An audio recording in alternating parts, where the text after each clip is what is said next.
Hey there, and welcome. So, today, we're going to explore an ancient philosophy that's all about finding harmony by, well, going with the flow instead of fighting against it. We are diving deep into Taoism and this whole idea of taking the path of least resistance. You know that feeling, right? Where you're just constantly pushing, striving, struggling, and at the end of the day, you're just plain exhausted. That exact feeling is what Taoism is all about addressing. It offers a totally different way to look at life, one that suggests maybe, just maybe, the goal isn't to fight the current, but to actually understand it and use it. Okay, so let's get right into it. To really get a handle on Taoism, we've got to start with its absolute foundation, its core concept, the Tao itself.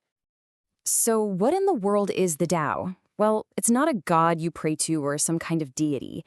A better way to think of it is as the natural order of everything, the underlying rhythm of all existence. It's the unseen force that makes rivers flow down to the sea, that makes trees grow up towards the sun, that makes the seasons change year after year.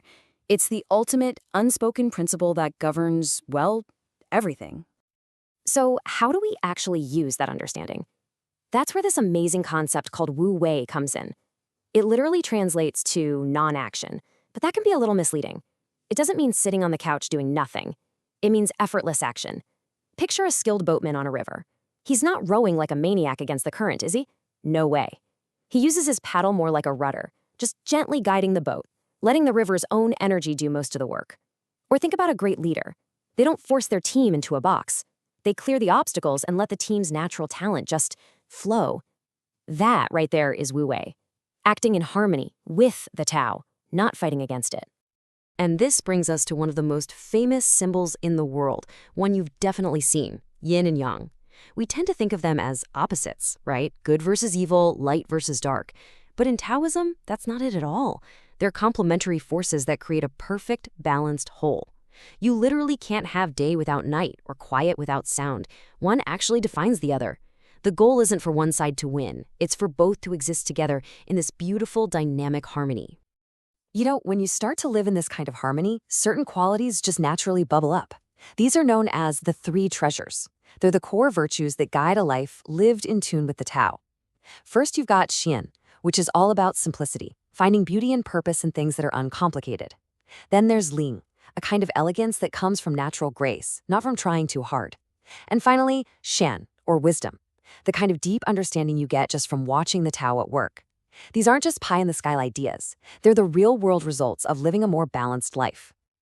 So, okay, that's the philosophy. But how does a person actually practice it? I mean, how do you cultivate this sense of harmony when your daily life is, chaos? Let's take a look. Taoism actually offers some really practical ways to work on this inner balance. For instance, meditation helps quiet all that chatter in your mind so you can actually hear or feel the Tao. Then you have practices like Qigong and Tai Chi, which use these really gentle flowing movements to balance your body's life energy, what they call Qi. And hey, even the way you arrange the furniture in your room, that's feng shui, is a way to align your own personal space with the natural flow of energy. All of these are real, active ways to practice going with the flow. Now, a philosophy this profound didn't just appear out of nowhere, right? It's got incredibly deep roots, and it was shaped by some really brilliant thinkers over thousands of years. So let's anchor these ideas with a little bit of history. The basic concept of the Tao goes way, way back to ancient Chinese dynasties. But the philosophy as we really know it today started to take shape around the 6th century BCE with a super important text called the Tao Te Ching. And its influence has ebbed and flowed through history, having this massive comeback centuries later during the Tang dynasty. The point is, this isn't some new fad. It's an ancient and enduring tradition. And of course, you have the key figures, the people who really shape these ideas. Laozi is the big one. He's traditionally seen as the founder, the wise old sage who wrote the Tao Te Ching. Then you've got Zhuangzi, this incredible philosopher who used humor and wild stories to explore the Tao. And even the legendary Yellow Emperor, Huangdi, is seen as a foundational figure in Taoist thought. I'm almost certain you know this quote. It's one of the most famous sayings in the world, and it comes directly from Laozi's Tao Te Ching. It just goes to show how this ancient philosophy is packed with practical, timeless wisdom that still hits home today. It's a powerful reminder that every huge journey, every massive change, doesn't start with some grand, forceful push. It starts with one single, simple, natural step. Which brings us to the big question, doesn't it? In our incredibly fast-paced, high-stress, always-on modern world, why does a philosophy that's over 2,500 years old still matter so much? What can we really learn from it today? Its relevance is timeless because that feeling of struggling against the current is a timeless human problem. Taoism just offers a different way. Instead of valuing force, it values flexibility. Instead of complexity, it prizes simplicity. It's a powerful reminder that there's profound strength in yielding, in adapting, and in finding our own harmony with the world just as it is. So I'll just leave you with this thought. Our world, our culture, it's constantly telling us to hustle, to push harder, to always be doing more. But what might happen if we tried to embrace just a little bit of wu-wei?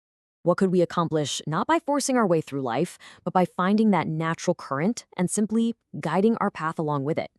It's definitely something to think about. Thanks for tuning in.